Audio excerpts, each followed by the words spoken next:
నేటికైనా ప్రభుత్వము దయచేసి GO number భిక్షాటన నిర్మూలనకి ఇచ్చినటువంటి జీవో ఏ విధంగా ఇచ్చిందో అదే విధంగా బుడగ జంగాలకు కూడా సర్టిఫికేట్లు ఇచ్చే విధంగా జీవో ఇచ్చినప్పుడే మేము భిక్షాటన చేయకుండా మేము ఆత్మగౌరవంగా జీవిస్తామని చెప్పి తెలియజేసుకుంటున్నాం.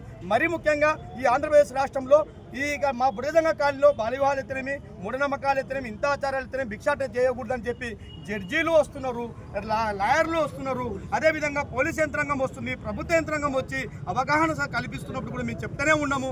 నాయనా మాకు సర్టిఫికేట్లు ఇస్తే మీతో చదువుకొని ఉద్యోగాలు లేక అన్యాయం జరుగుతుంది, ఇట్లా ఈ కుల వృత్తులకు మేము పోలేకున్నాం, మాకు ఎలాంటి పథకాలు రాకుండా అసలు మాకు కుల పునాదే లేకుండా పోతుంది, మరి మేము ఏ విధంగా బ్రతకాలా అని చెప్తే మేము అందరూ రిపోర్ట్ రాస్తామంటున్నారు. కానీ అది రాయక దానికి న్యాయం చేయకుండా మాకు సర్టిఫికేట్లు ఇచ్చే విధంగా జీవో ఇంప్లిమెంట్ చేయకుండా భిక్షాటన నిర్మూలన ఇంప్లిమెంట్ చేయడం అనేది చాలా శోచనీయమైనది, చాలా దుర్మార్గమైనదిగా మేము భావిస్తున్నాం. మాలాంటి సంచార కులాలు సమాజంలో ఆత్మగౌరవంగా ఏదో భిక్షాటన చేసుకుని బతికే వాళ్ళు కూడా ఈ రోజు వాళ్ళు రోడ్డు పాలన చేసింది ప్రభుత్వం. కాబట్టి తక్షణమే ప్రభుత్వం తన అనుకున్న సిద్ధాంతం ప్రకారం భిక్షాటన నిర్మూలన కావాలంటే వారి యొక్క సమస్యలు ఏమున్నాయి అవి పరిష్కరించి వాటికి న్యాయం చేసినప్పుడే ఈ యొక్క ఇలాంటి జీవోలు ఇస్తే ప్రభుత్వంకు న్యాయం చేసిన విధంగా ఉంటుంది, భిక్షాటన నిర్మూలన చేసిన విధంగా ఉంటుందని కూడా మేము తెలియజేసుకుంటున్నాం. జై హింద్, జై బుడగజంగ, జై బుడగజంగ.